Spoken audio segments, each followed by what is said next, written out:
ಅದಕ್ಕೆ ಬರ್ತಾ ಇದ್ದಾರೆ. ಅದೇ ಕಾಲಕ್ಕೆ ನಮ್ಮ ಸಿದ್ದರಾಮಯ್ಯನವರು ಹಿಂದಿನಗಿಂತಲೂ ಅತಿ ಹೆಚ್ಚಿನ ಪ್ರಮಾಣದಲ್ಲಿ ತಮ್ಮ ಒಂದು ಶಕ್ತಿ ಪ್ರದರ್ಶನ ಮಾಡುವಂಥದ್ದು. ಡಿ ಕೆ ಶಿ ಅವರು ಸಹಿತ ಇವತ್ತು ಅವ್ರಿಗೂ ಅನಿವಾರ್ಯ ಇದೆ.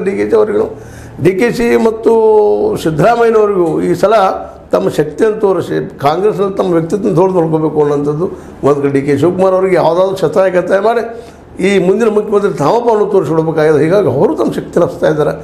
ಇಂಥ ಸಂದರ್ಭದಲ್ಲಿ ಡಿ ಕೆ ಶಿ ಅವರ ತಮ್ಮ ಅಥವಾ ಸಹೋದರ ನಮ್ಮ ಡಿ ಕೆ ಸುರೇಶ್ ಅವ್ರ ವಿರುದ್ಧವಾಗಿ ನಮ್ಮ ಎಚ್ ಡಿ ಕುಮಾರಸ್ವಾಮಿ ಅವರ ಭಾವ ಜೊತೆಗೆ ನಮ್ಮ ದೇವೇಗೌಡರ ಅಳಿಯ ಈ ರಾಜ್ಯ ಕಂಡಂಥ ಅಪರೂಪದ ಡಾಕ್ಟರ್ ಆದಂಥ ಒಂದು ನಮ್ಮ ಮಂಜುನಾಥನವರು ನಿಲ್ಲಿಸಿದ್ದಾರೆ.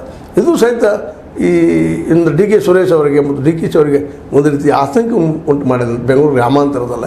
ಯಾಕಂದರೆ ಭಾಳಷ್ಟು ಒಳ್ಳೆಯ ಸೇವೆಯನ್ನು ಮಾಡಿದ್ದಾರೆ. ಜೊತೆಗೆ ಅಲ್ಲೇ ಒಕ್ಕಲಿಗರ ಲಾಬಿನೂ ಚೆನ್ನಾಗಿದೆ. ಜೊತೆಗೆ ದೇವೇಗೌಡರ ಆಶೀರ್ವಾದ ಮೋಸ್ಟ್ ಈ ಸಲ ಡಿ ಕೆ ಸುರೇಶ್ ಹೋಗ್ತಾರೋ ಏನೋ ಹೇಳೋ ಕಾಣಲಿಕ್ಕತ್ತದ.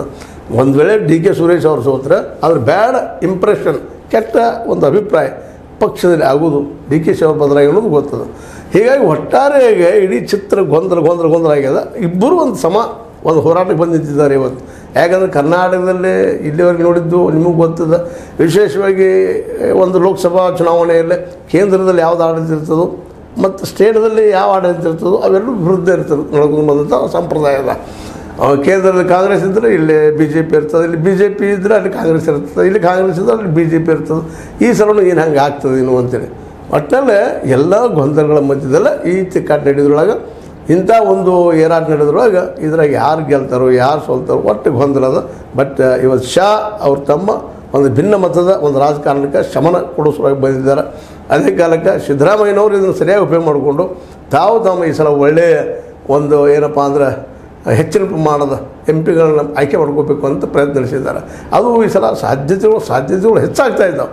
ಯಾಕೆ ಹೆಚ್ಚಾಗ್ತಾ ಇದ್ದಾವಪ್ಪ ಅಂತಂದ್ರೆ ಇವರು ಭಿನ್ನ ಮತ, ಜಗಳ, ತಿಕ್ಕಾಟ ಮತ್ತು ಜೊತೆಗೆ ಎಲ್ಲ ಈ ಇಡೀ ರಾಜ್ಯದ ತುಂಬ ಹೆಚ್ಚಿಗೆ MLAಗಳಂದ್ರೆ 136 ಮಂದಿ MLAಗಳಿದ್ದಾರೆ. ಹೀಗಾಗಿ ಈ ಸಲ ಹೋಪ್ಸ್ ಹೆಚ್ಚಿದಾವೆ. 15ರಿಂದ 20ಕ್ಕೆ ನಮ್ದು ಆಗ್ತದೆ ಮತ್ತು ಆಗಬಹುದು ಅನ್ನೋದು ಈಗಾಗಲೇ ಸಮೀಕ್ಷೆಗಳು ಬರ್ತಾ ಇದ್ದಾವೆ. ಈ ಎಲ್ಲ ನೆಲೆಯಲ್ಲೇ ನಾವು ಈಗ ಈ ಸಲ ಸ್ವಲ್ಪ ಬಿಜಾಪುರ ಅಂದರೆ ವಿಜಯಪುರದನ್ನು ಒಂದು ಸ್ವಲ್ಪ ನಾವು ನೋಡಬೇಕಾಗಿದೆ. ವಿಜಯಪುರದ ನಿಮ್ಗೆ ಗೊತ್ತದ, ಅದು ಒಂದು ರೀತಿಯಿಂದ ಕೆಲವೊಮ್ಮೆ ಟಿಕೆನೋ ಮಾಡುವಂಥದ್ದನ್ನು ಕೇಳಿದ್ವಿ. ಘೋರಿಗಳ ಒಂದು ಏನಪ್ಪ ಅಂದರೆ ಊರು ಇದು ಬಿಜಾಪುರ ಜಿಲ್ಲೆ ಅನ್ನೋ ಶಾಹಗಳ ಅಥವಾ ಅಲ್ಲಿಯ ಒಂದು ಸುಲ್ತಾನ್ ಆಡಳಿತದ ಅಥವಾ ಅಲ್ಲಿಯ ಒಂದು